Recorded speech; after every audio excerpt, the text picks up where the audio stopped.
Assalamualaikum warahmatullahi wabarakatuh. Selamat pagi adik-adik semuanya, teman-teman semua. Nah, perkenalkan, nama saya Muhammad Rizky Setiawan. Saya mahasiswa Bimbingan Konseling Pendidikan Islam Institut Agama Islam Negeri Kudus.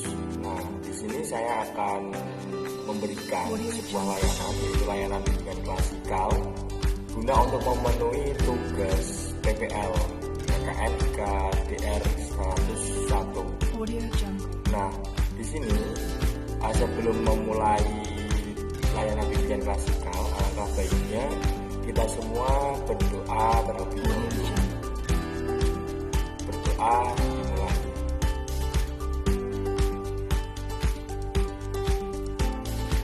Selesai. Oke, teman-teman semuanya. Gimana kabar? Gimana kabar adik-adik dan teman-teman semua?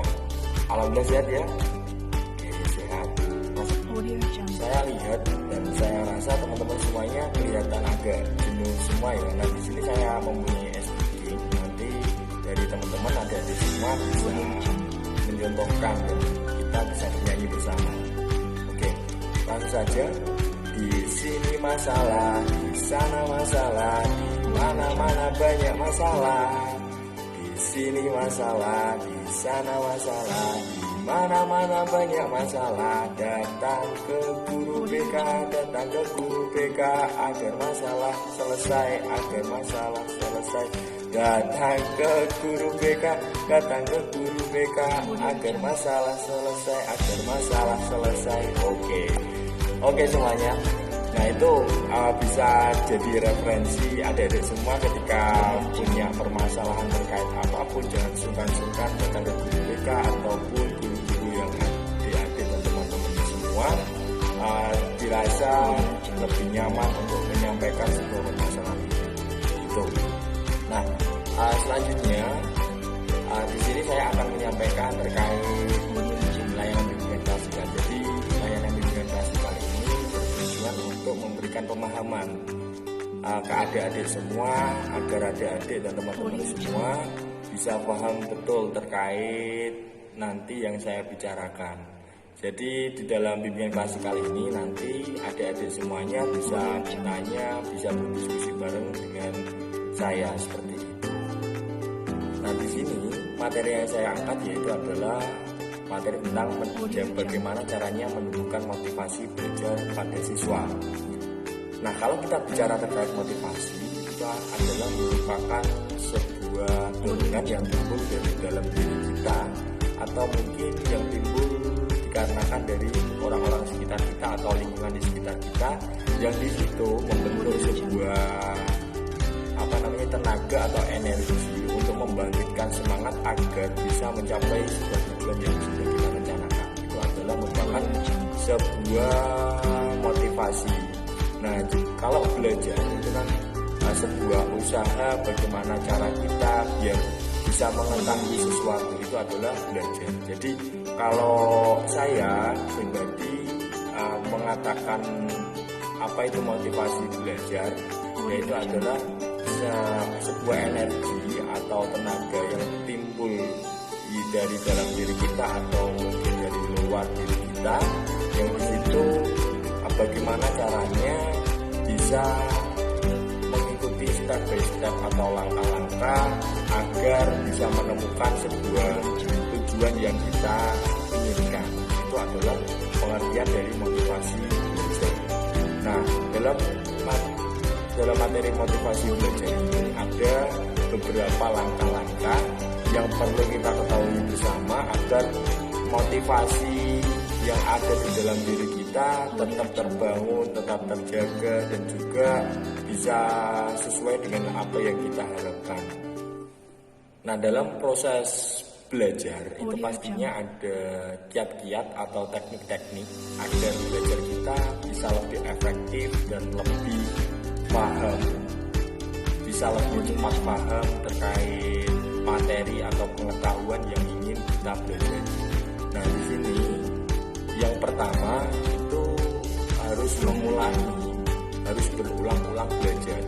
Jadi ketika adik-adik semuanya atau teman-teman semuanya ingin belajar dan ingin mendapatkan sebuah pengetahuan itu tidak harus belajar lama-lama seperti itu. Jadi kalau kita belajar katakanlah dari semuanya ulangan, nah malamnya ini dibuat sistem SKS atau sistem kebut semalam. Nah, itu sebenarnya tidak efektif. Jadi yang lebih efektif bagi kita semua, adik-adik dan siswa-siswi semuanya, belajar yang efektif itu adalah belajar yang berulang.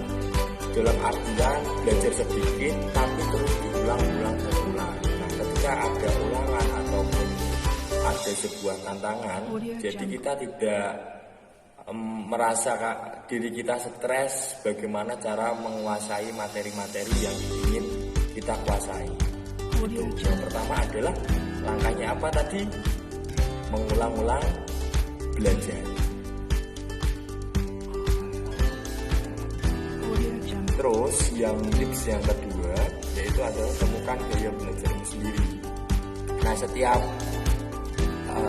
insan, setiap individu pastinya mempunyai gaya belajar sendiri-sendiri. Ada yang gaya belajarnya itu sambil mendengarkan musik, ada yang gaya belajarnya sambil menggerombol, ada yang gaya belajarnya sambil tiduran, sambil rebahan, dan sambil masak ataupun lain sebagainya. Nah, itu coba dari adik-adik, dari teman-teman semuanya, coba kenali gaya belajar yang efektif pada diri kalian pribadi. Apakah gaya belajar saya itu sambil mendengarkan lagu ataupun mungkin sebaliknya di titik-titik kesunyian atau di tempat-tempat kesunyian seperti itu. Nah, kenapa kok demikian? Dikarenakan kalau kita sudah tahu gaya belajar kita, pastinya nanti apa yang kita lakukan, pembelajaran yang kita lakukan pastinya akan mudah terserap di dalam diri kita seperti itu, adik-adik. Terus langkah yang ketiga atau tips yang ketiga yaitu istirahat yang cukup atau tidur yang cukup. Nah, di sini kenapa kok tidur atau istirahat ini juga berpengaruh dalam pembelajaran yang efektif? Dikarenakan setiap individu atau setiap orang itu ya juga pasti butuh adanya istirahat yang cukup. Nah, sama halnya kita itu bekerja. Kalau kita bekerjanya itu 24 jam, pasti di keesokan harinya kita tidak bisa ngapa-ngapain, atau pasti kita di keesokan harinya akan merasa lelah.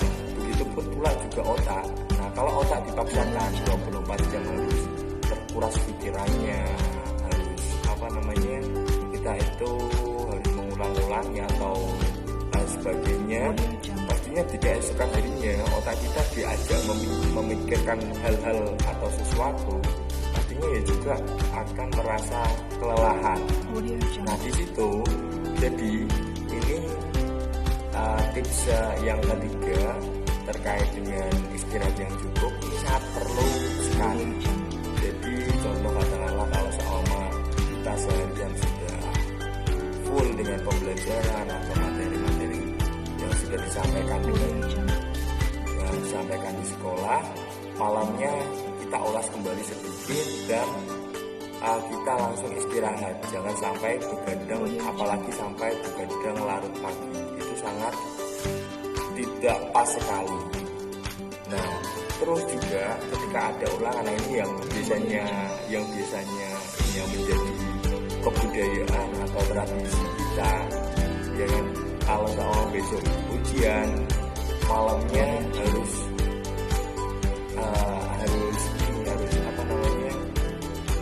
giat-giat untuk belajar atau sistem kebut semalam biasanya. Kalau seumpama diterus-teruskan, pastinya pembelajaran selama semalam itu tadi yang kita lakukan, tentunya pasti akan percuma saja. Karena semua orang itu butuh adanya istirahat. Nah, tips yang keempat yaitu adalah fokus. Nah, yang keempat ini kenapa kok fokus ini sangat berpengaruh sekali dalam efektivitas pembelajaran. Nah, ini yang biasanya kita itu tidak bisa mudah menerima pembelajaran ataupun lain sebagainya. Contoh katakanlah begini, ketika adik-adik malam teman-teman malam belajar. Nah di situ di sampingnya ada handphone ataupun lain sebagainya. Apalagi ini di tengah-tengah wabah COVID-19, semua pembelajaran kan melalui virtual atau online. Nah semua pembelajaran ada di HP. Nah ketika adik-adik atau teman-teman semuanya tidak bisa fokus dalam pembelajaran online, tidak bisa fokus dalam materi yang disampaikan melalui HP, dalam artian nanti ada WA masuk langsung dibalas, ya kan? Ada yang inbox melalui Facebook langsung dibalas, ada yang DM melalui Instagram langsung dibalas. Artinya titik fokus kita akan merasa akan apa namanya ambiar ibaratnya. Nah kita harus bisa memilih mana yang menjadi prioritas utama dan mana yang itu sebuah kebutuhan dan juga ada sebuah pendukung. Kita harus pahami itu semua. Kalau semuanya dicampur aduk, pastinya nanti tujuan yang kita inginkan tidak akan tercapai. Nah, langkah yang kelima yaitu gunakan teknik Pomodoro. Nah ini dalam teknik ini ketika kita melakukan pembelajaran 1 jam atau mungkin 2 jam. Nah di sela-selanya harus kita isi dengan istirahat. Contoh katakanlah mau belajar tentang matematika, nah belajar tentang rumus-rumus. Sudah 10 menit, 15 menit, pikiran kita, badan kita terasa lelah. Dengan badan kita terasa lelah, pikiran kita terasa lelah karena sudah terkuras habis. Nah di situ coba selakan waktu 5 menit, 10 menit maksimal untuk bagaimana caranya merefresh kembali otak kita agar ketika kita berlanjut ke itu tadi pengerjaan matematika dan lain sebagainya atau pembelajaran, otak kita sudah merasa fresh dan mampu menerima materi-materi yang sedang kita kerjakan. Nah kalau tadi saya menyampaikan terkait kiat-kiat atau langkah-langkah belajar yang efektif, nah sekarang saya akan memberikan materi tentang bagaimana cara meningkatkan motivasi belajar. Seperti itu kan yang kalian mau. Nah bagaimana sih Kak caranya bisa meningkatkan motivasi belajar? Nah ini tentunya yang kita butuhkan adalah yang pertama kita harus merasa senang terlebih dahulu di dalam diri kita. Jangan sampai belajar itu menjadi sebuah kesusahan atau mungkin jamu yang serasa paling pahit ya, kayak gitu. Jadi jadikanlah belajar ini adalah sebuah keinginan atau kebutuhan yang ada dalam diri kita. Jadikanlah belajar ini adalah sebuah makanan. Ibarat kata kalau kita tidak makan pastinya akan merasa lapar. Nah sama halnya belajar, kalau kita tidak belajar itu pasti kita merasa ada yang ganjel di dalam diri kita. Nah itu gunanya meningkatkan motivasi belajar. Oke, tips yang pertama, bagaimana sih caranya agar motivasi dari dalam diri kita bisa cepat tumbuh. Nah cobalah adik-adik teman-teman semuanya senangi, sukai pelajaran dan juga guru yang menyampaikan pelajaran itu. Nah dari situ pastinya dan tentu pelajaran yang disampaikan atau pelajaran yang mau kita pelajari akan merasa lebih nyaman dalam diri kita. Gitu. Begitupun pula juga sebaliknya, ketika kita sudah tidak senang dengan pelajarannya, apalagi tidak senang dengan gurunya, pasti materi yang ingin kita raih tidak maksimal seperti itu. Jadi yang pertama adalah sukai, senangi pelajaran dan guru yang menyampaikan pelajaran itu. Nah terus tips yang kedua, coba tanamkan dalam diri kalian, saya cinta diri saya sangat bahagia dan saya pasti bisa. Nah ketika dalam diri kalian sudah tertanam, saya cinta diri saya sangat bahagia dan saya pasti bisa, pasti dan tentu kita akan termotivasi. Sesulit apapun, sesusah apapun, hal-hal yang kita hadapi pastinya akan merasa nyaman dan enak kita lalui. Seperti itu. Nah, tips yang ketiga, yang terakhir adalah berikan reward atau hadiah pada diri kalian. Dalam artian diri kita yang sudah diajak kerja keras dalam menempuh tantangan dan lain sebagainya, kita juga harus memberikan feedback kepada diri kita, yaitu menyenangkan diri kita.